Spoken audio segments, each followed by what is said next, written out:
Hello everyone, आप सबका वांगशन bubble में फिर से एक बार बहुत बहुत बहुत स्वागत है। चलिए द ग्रीन आइड मॉन्स्टर के पार्ट 4 को शुरू करते हैं। अब तक हमने देखा था विंग लांजा को उनके बेडरूम में लेकर आता है, उसके घावों पर खुद मरहम पट्टी करता है। लांजा की हालत ख़राब ज़रूर थी, लेकिन इसका मतलब ये नहीं था कि विंग उसे इतनी आसानी से माफ़ कर देगा। दूसरी तरफ सर्वेंट्स के बीच में विंग को लेकर ये चर्चा छिड़ गई थी कि विंग कितना हार्टलेस है, कितना क्रूएल है। लांजा उसके लिए कितने दिन तक घुटनों पर खड़ा रहा, लेकिन फिर भी विंग ने उसे माफ़ नहीं किया। पर विंग तो कहीं खो सा गया था। वो मन ही मन दुआ कर रहा था, लांजा तुमने हमेशा मुझे ढूंढा है, इस बार भी ढूंढो, प्लीज़ मुझे फिर से एक बार ढूंढो लांजा। बुदबुदाते हुए विंग ने झुककर लांजा के घने काले बालों पर किस किया। आखिरकार लांजा को होश आ गया, पर जैसे ही उसने हरकत की, विंग जो एक कोने में खड़ा कुछ काम कर रहा था, वो कांप गया। लांजा ने हंसते हुए कहा, मुझे दिख रहा है, अब तुम मुझसे डरने लगे हो। उस हंसी में उदासी की गंध आ रही थी। विंग अभी भी भीगी बिल्ली की तरह लांजा को देख रहा था। उसे समझ नहीं आ रहा था उसे लांजा के पास जाना चाहिए या यहाँ से दुम दबाकर भागना चाहिए। लांजा ने उठकर बैठने की कोशिश की। उसे अपने शरीर पर काफ़ी सारी पट्टियाँ महसूस हुई। उसने कहा, तुम्हें ये सब करने की ज़रूरत नहीं थी, ना ही मेरे घाव को देखना चाहिए था। लगता है मैं अपने घाव को ठीक से छुपा नहीं पाया, इसलिए तुम्हें इस पर बैंडेजेस बांधने पड़े। लांजा ने अब धीरे धीरे उन बैंडेजेस को खोलना शुरू किया। उसके घाव अब फिर से ताज़ा हो चुके थे। बैंडेजेस में खून दिखने लगा था। विंग ने कांपती आवाज़ में कहा, लांजा हस्बैंड, तुम्हें हिलना नहीं चाहिए, खून निकल रहा है। पर उसकी बातों पर ध्यान न देते हुए लांजा ने ब्लश करते हुए कहा, क्या तुमने मुझे बैंडेजेस बांधे? विंग अभी भी अपनी जगह पर ही खड़ा था। उसने बस हाँ में सिर हिलाया। लांजा ने यह बात इग्नोर कर दी कि विंग उसकी तरफ नहीं बढ़ रहा है। उसने सर झुकाकर कहा, मैंने तुम्हें बहुत मिस किया। नहीं, मैं अभी भी तुम्हें मिस कर रहा हूँ। विंग की आंखों में आंसू आ गए। ये उसका हस्बैंड था, उसका लांजा। ऐसी बातें उसी की तो खासियत थी। मुझे नहीं पता मैं तुम्हारी माफ़ी पाने के लायक भी हूँ या नहीं, और मुझे नहीं लगता कि तुम मुझे माफ़ भी कर पाओगे। लांजा बोलते बोलते रुक गया। उसे सांस लेने में तकलीफ़ हो रही थी। बड़ी मुश्किल से अपने आंसुओं को रोकते हुए बोला, मैं तुम्हारे बिना नहीं जी सकता विंग, इसलिए ये पट्टियाँ किसी काम की नहीं है। लांजा ने विंग की तरफ देखकर मुस्कुराने की कोशिश की, पर वो बुरी तरह से नाकाम हो गया। लांजा, विंग अपने मुंह पर हाथ रखते हुए बोला। लांजा ने ना में अपना सिर हिलाया। उसे कुछ भी नहीं बोला जा रहा था। बड़ी मुश्किल से वो अपने दिल और आंसुओं को संभालने की कोशिश कर रहा था। विंग अब धीरे धीरे आगे बढ़ने लगा था। लांजा के शरीर से हर तरफ खून की बूंदें टपक रही थी। उसे डर था कहीं लांजा की बात सच ना हो जाए, पर वो लांजा के सामने कमज़ोर नहीं पड़ सकता। अगर वो लांजा से कमज़ोर होता तो अभी इस वक्त लांजा के सामने खड़ा नहीं होता। विंग दांतों तले होठों को चबाते हुए और पास आने की कोशिश करने लगा। उसने धीरे से अपना हाथ आगे बढ़ाया। लांजा की छाती पर हाथ रखते हुए बोला, तुम्हें लेट जाना चाहिए, तुम्हें आराम की ज़रूरत है। लांजा उससे कितना प्यार करता था, उसकी कितनी केयर करता था, यह सब यादें अब विंग को सताने लगी। पर तभी उन सुनहरी यादों पर वो रात की यादें काले बादल की तरह छा गई। उसके मुंह पर लांजा की वो पकड़, जिसकी वजह से वो चुप था, मजबूर था, अपनी जगह से हिल भी नहीं पा रहा था। विंग को एक झटका सा लगा। उसने अपना हाथ तुरंत खींचकर वापस ले लिया। उसकी आंखों में आंसू आ गए। लांजा रोते हुए कह रहा था, विंग प्लीज़ मुझसे मत डरो, तुम्हारा ये डर मेरी जान पर बनाया है। मैं तुमसे बहुत प्यार करता हूँ विंग। विंग बहुत बुरी तरह से रो रहा था। उसे समझ नहीं आ रहा था कि अभी वो क्या करे। सिसकते हुए वो बोला, लांजा तुमने हमारे बीच के प्यार को ही मार डाला। अब मैं तुम्हें कैसे छू सकता हूँ? प्लीज़ ऐसा मत कहो, दोबारा कभी ऐसा मत कहना। लांजा गिड़गिड़ा रहा था। मैं तुमसे वादा करता हूँ, पूरी ज़िंदगी मैं दोबारा कभी शराब को हाथ नहीं लगाऊंगा। Please wing. पर विंग अब अपने आप को संभाल नहीं पा रहा था। उसने ना में सिर हिलाया, फिर रोते हुए वो बाहर भाग गया। बायली से गर्म पानी और कुछ और पट्टियाँ लाने के लिए कहा। वो वहीं पर रुक गया, बायली का इंतज़ार करते हुए। उसे शांत होने के लिए कुछ वक्त की ज़रूरत थी। इधर अंदर से लांझा की रोने की आवाज़ अभी भी आ रही थी। बायली जब वापस आई, उसने विंग को दरवाजे पर रोते हुए देखा। उसे पता था अंदर का हाल कुछ अलग नहीं होगा। उसने ठान लिया अब उसे ही कुछ करना पड़ेगा।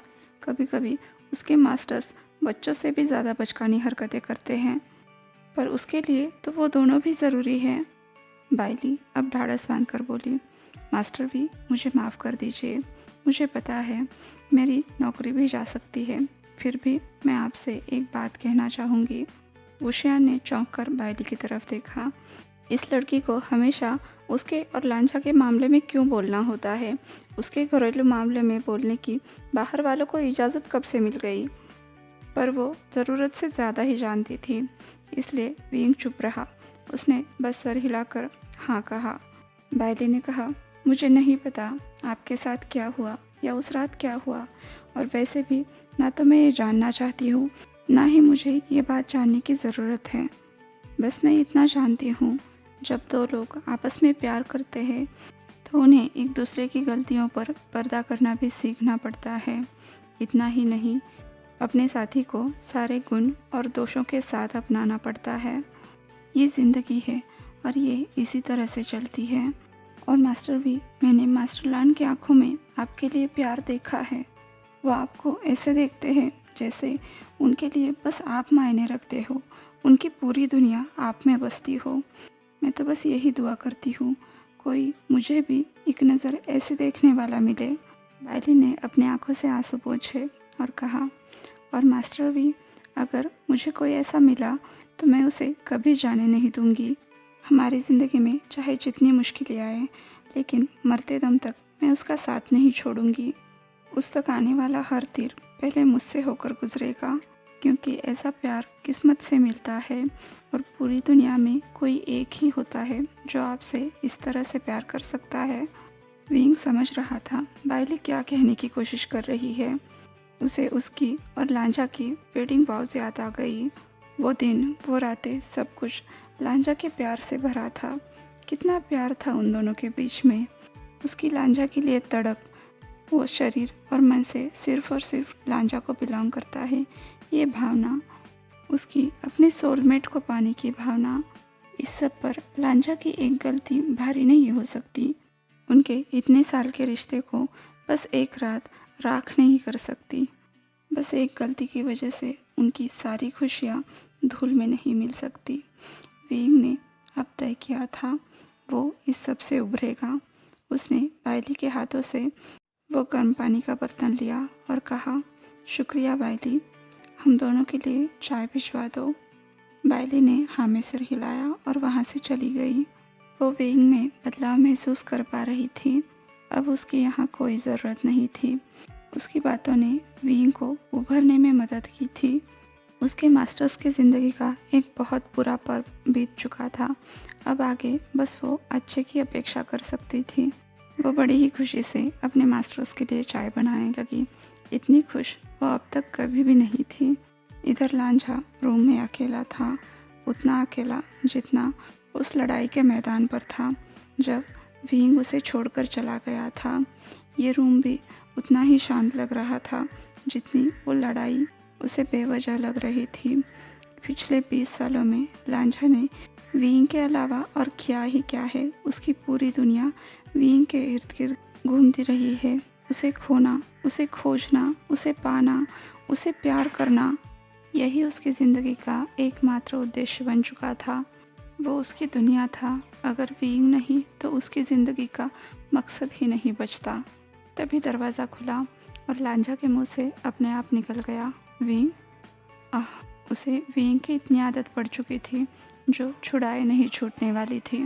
पर शायद अब विंग कभी उसके पास वापस नहीं आने वाला था।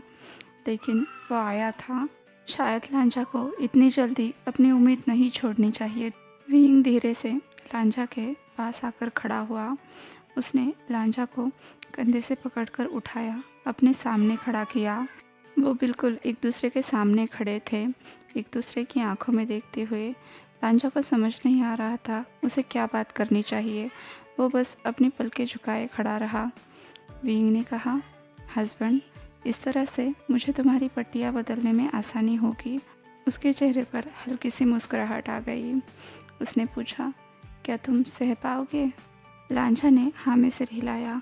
वो बुद्धू की तरह वहीं पर खड़ा था, विंग को देख रहा था। जैसे ही विंग ने उसे छुआ, उसके शरीर पर फिर से एक बार रोमांच आ गए। उसने पूछा, क्यों? तो विंग ने कहा, आह, किसी ने मुझे याद दिलाया कि मैं तुमसे कितना प्यार करता हूँ लांझा। बस इतनी सी बात है, विंग बोला। लांझा बिल्कुल चुपचाप खड़ा था और विंग उसके इर्द गिर्द चक्कर काट रहा था, बैंडेजेस बदल रहा था, नए बैंडेजेस बांध रहा था। दवाई उसके शरीर पर अच्छा असर करने लगी थी। अगर लांझा ने कोई और बेवकूफ़ी नहीं की तो उसके जख्म जल्दी ही भर जाएंगे। विंग का काम खत्म होते होते उसे भी कुछ अलग सा महसूस होने लगा था। वो बिल्कुल शांति से लांझा के सामने खड़ा था। अब लांझा ने आगे बढ़ते हुए विंग का हाथ अपने हाथ में लिया और उसे शुक्रिया कहा। विंग कभी भी अपनी भावनाओं पर पर्दा नहीं करता था, ना ही वो अभी आगे बढ़ने की हालत में था। उसने सख्त आवाज़ में कहा, शुक्रिया कहने की कोई ज़रूरत नहीं है, मुझे अभी भी इसके बारे में उत्तर चाहिए। बेड पर चलो। लांझा उदास हो गया, पर फिर भी विंग की बात मानते हुए वो बेड पर आकर लेट गया। उसका चेहरा तकिए पर था। विंग ने आगे बढ़कर उसके बाल हटाकर एक तरफ कर दिए। लांझा साय करने से खुद को रोक नहीं पाया। वो बुदबुदाया, तुम सोच भी नहीं सकते मैंने तुम्हें कितना याद किया। विंग एक पल के लिए रुक गया। तभी बाली की बातें उसके दिमाग में फिर से एक बार घूमने लगी। लांझा से भागने की बजाय अब विंग ने सच्चाई का सामना करने का निर्णय लिया। विंग लांझा के पास आकर उसके ऊपर झुक गया। लांझा तो सांस भी नहीं ले पा रहा था। उसने कभी सपने में भी नहीं सोचा था विंग दोबारा कभी उसके इतने करीब भी आएगा। विंग ने झुककर लांझा का चेहरा अपने हाथों में लेते हुए कहा, लांझा, मैं लव। विंग ने अपने लिप्स लांझा के लिप्स पर टिकाए। वो किस काफ़ी स्लो और लंबे समय तक चला, जैसे विंग लांझा को बताना चाहता हो कि उसके दिल में क्या है। बायली जब वापस आई, उसने अपने दोनों मास्टर्स को फिर से एक बार एक होते हुए देखा। विंग ने लांझा को माफ़ कर दिया था। दोनों रो रहे थे पर खुश थे। अपने हाथ की चाय वही मेज़ पर रखकर बायली तुरंत वहाँ से चली गई। इधर विंग का दिल बहुत तेज़ी से धड़क रहा था। उसने अपने लांझा, अपने हस्बैंड को वापस पा लिया था।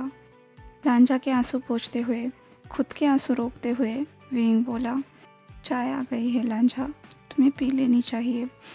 जितना तुम्हें लगता है उतने ताकतवर तुम नहीं हो। लांझा के चेहरे पर एक फीकी सी मुस्कुराहट आ गई। विंग ने चाय का प्याला उठाकर लांझा के होठों से लगाया। लांझा की नज़र में चाय अब तक इतनी मीठी कभी भी नहीं थी। रात हो गई। विंग ने लांझा के बगल में ज़मीन पर अपने लिए बिस्तर लगाया ताकि नींद में उससे लांझा को हर्ट न हो जाए, उसके जख्म न खुले, साथ ही वो उसके पास भी रह पाए। लांझा तो जैसे स्वर्ग में था।